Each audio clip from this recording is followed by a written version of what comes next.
Binomial Battleship is an adaptation of the classic Milton Bradley game, Battleship. This game is meant to give students practice multiplying binomials together. In order to play, you'll need to print off the Binomial Battleship grids. You'll also need a writing utensil and something to obstruct the view of the other players, such as a folder or a laptop. Optimally, this game is played in a 2v2 setting, but it can also be played one-on-one. First, Team 1 gets the grids labeled Player 1 Attack and Player 1 Defend, while Team 2 gets the grids labeled Player 2 Attack and Player 2 Defend. Each team will mark on their defense grid where they would like to place their ships. They must place a 4x1, a 3x1, and two 2x1s, vertically or horizontally. Players can decide whether they would like to play diagonally prior to the game. To decide who goes first, any measure may be used. I recommend rock, paper, scissors. Gameplay begins by the attacking team choosing which box they would like to fire at on their grid. They will then multiply the corresponding binomials together and write the trinomial in the box. Once they are ready to attack, they will say that this binomial times this binomial is equal to this trinomial.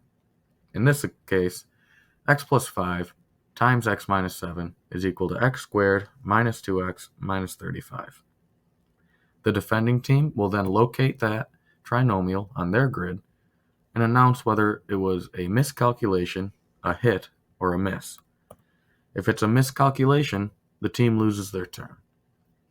If it's a miss or a hit, they mark it appropriately on their grid. Once a team sinks 3 of the 4 ships of the other team, they are declared the winner. Variations of this game include implementing a near-miss system, where if attackers miss a ship by one box, the defenders must tell them that it was a near miss and not just a miss.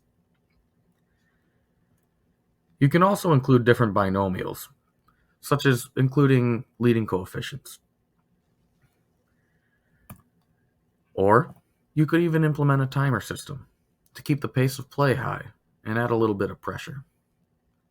This is a game I would highly recommend trying in the classroom because it lends itself to classroom activity very well. For example, students could choose their own binomials to play with and create custom grids. This gives them a ton of practice before they even play the game.